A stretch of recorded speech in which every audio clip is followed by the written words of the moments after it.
14 सालों का लंबा इंतजार और काम तमाम। ये कहानी है मोसाद के उस खुफिया ऑपरेशन की जिसने पूरी दुनिया को दिखाया अपने देश को खतरा से बचाने के लिए इजराइल किसी भी हद तक जा सकता है। जब पूरी दुनिया कोरोना महामारी से लड़ रही थी तब इजराइल अपने सबसे बड़े ऑपरेशन को अंजाम दे रहा था। पर मोसाद के लिए ये ऑपरेशन करना इतना आसान नहीं था, क्योंकि इन्हें इजराइल से करीब 2000 किलोमीटर दूर जाकर जो बदला लेना था। So hello guys, this side Vicky here and you are watching the Pillow Show। 20 January 2017 American parliament में जब एक बड़ा उलटफेर देखने को मिला।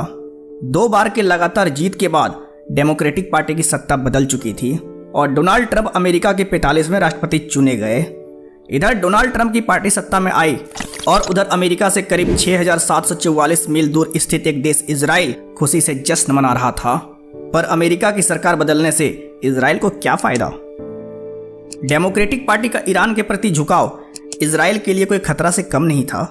ईरान न्यूक्लियर प्रोग्राम की अनुमति अमेरिका से मिलना इजराइल को भयभीत कर रहा था, क्योंकि अरब देशों का रवैया इजराइल के प्रति कभी सहज नहीं रहा। न जाने कितनी लड़ाइयां अरब देशों ने इजराइल से किया, पर हर बार इजराइल से मात खाने के बाद अरब देशों ने चुप बैठना सही नहीं समझा। बस इसी वजह से रिपब्लिकन पार्टी का सत्ता में आना इजराइल के लिए सही साबित हुआ, क्योंकि डोनाल्ड ट्रंप ईरान के न्यूक्लियर डील से अपने कदम पीछे जो कर लिया था।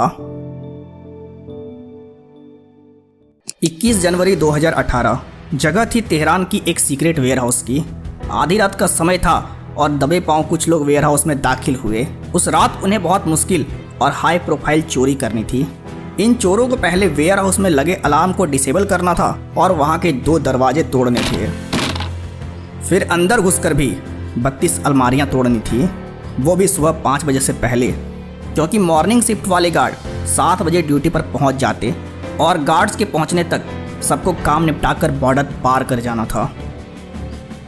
अपने साथ लाए लेज़र हथियार की मदद से इन्होंने दरवाजे को गला दिया और अलमारियों का गेट भी पिघला दिया।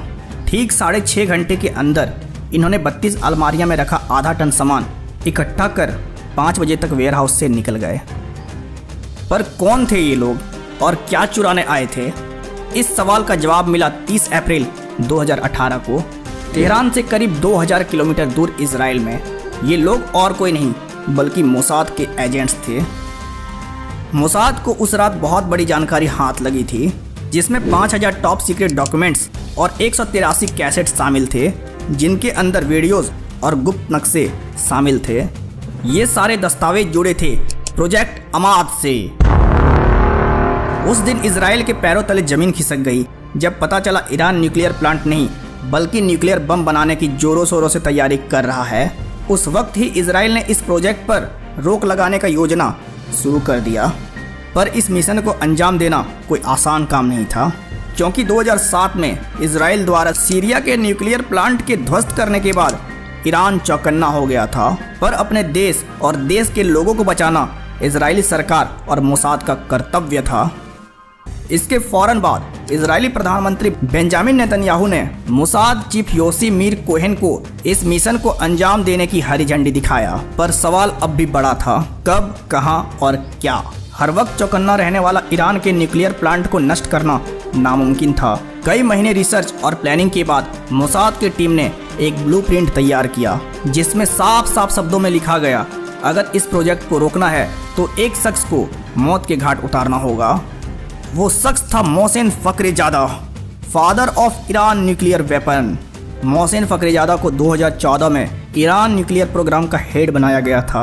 मोहसिन फखरीजादा ने ईरान न्यूक्लियर प्लांट को सफल बनाने के लिए एक नया रंग और रूप दिया था, और 5 सालों में मोहसिन फखरीजादा के अंडर ईरान अब कुछ ही सालों में सफल भी हो जाता।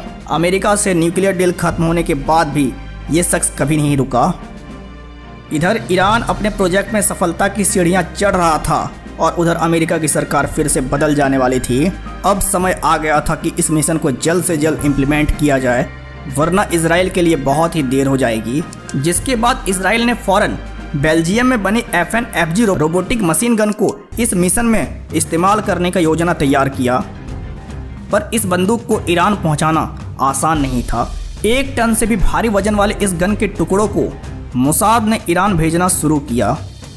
करीब 6 महीने लंबे समय के बाद इस मशीन गन के सारे पार्ट्स को ईरान पहुंचा दिया गया और अपने एजेंट्स द्वारा इसे तेहरान में ले जाकर असेंबल किया गया। अब इंतजार सही समय का था। एक रोज मोहसिन फ़खरीज़ादा अपने परिवार के साथ तेहरान एक शादी अटेंड करने जा रहे थे। 14 कमांडो 24 घंटे हर वक्त साथ उनके निगरानी के बीच मोहसिन फ़खरीज़ादा बिना किसी झिझक के निकल पड़े। जानकारी प्राप्त होने के बाद मोसाद के एजेंट्स ने निशान पिकअप को अपना बेस बनाया और उस रोबोटिक मशीन गन को उसमें असेंबल कर दिया। पर सवाल ये था कि इसे ऑपरेट कौन करेगा और कहां से करेगा, क्योंकि उस ट्रक में बैठकर ऑपरेट करना बिल्कुल कोई खतरा से कम नहीं था। पर कहते हैं ना, मोसाद एजेंट्स दुनिया के सबसे खतरनाक सीक्रेट एजेंट्स में से एक हैं। दुनिया में घूम घूम कर अपने दुश्मनों को ठिकाना लगाना मोसाद की स्पेशलिटी है। तो इस मिशन को अंजाम देने के लिए जाहिर सी बात है मोसाद ने कुछ ना कुछ प्लान जरूर किया होगा। उस रोज मोहसिन फ़खरीज़ादा उस शादी से लौट रहे थे और अपने पूरे परिवार के साथ 4 गाड़ियों के काफिले भी शामिल थे। कुछ दूर जाने के बाद गाड़ियों को गोलंबर से होकर गुजरना था। जैसे ही गाड़ी उस रास्ते पर थोड़ी धीमी हुई, गोलंबर से करीब 100 मीटर दूर एक ट्रक से ढेर सारी गोलियां चलना शुरू हो गया। जब तक लोग वहां कुछ समझ पाते, गोलियां मोहसिन फ़खरीज़ादा को जान से मार चुकी थी। गोलियों का बौछार खत्म होने के बाद ट्रक में भी एक बड़ी विस्फोट हुई और ट्रक भी पूरी तरह से नष्ट हो गया। जो ईरान ने कभी सोचा नहीं होगा, इजराइल ने वो करके दिखाया, क्योंकि इस मशीन गन को तेहरान से 2000 किलोमीटर दूर इजराइल में सैटेलाइट द्वारा ऑपरेट किया जा रहा था। ना कोई चूक, ना कोई इल्जाम, बस दुश्मनों को मौत के घाट उतारना मोसाद का कर्तव्य। सो दोस्तों, कैसा लगा ये स्टोरी कमेंट सेक्शन में ज़रूर बताएं और चैनल पर नए हैं तो सब्सक्राइब जरूर कर दें।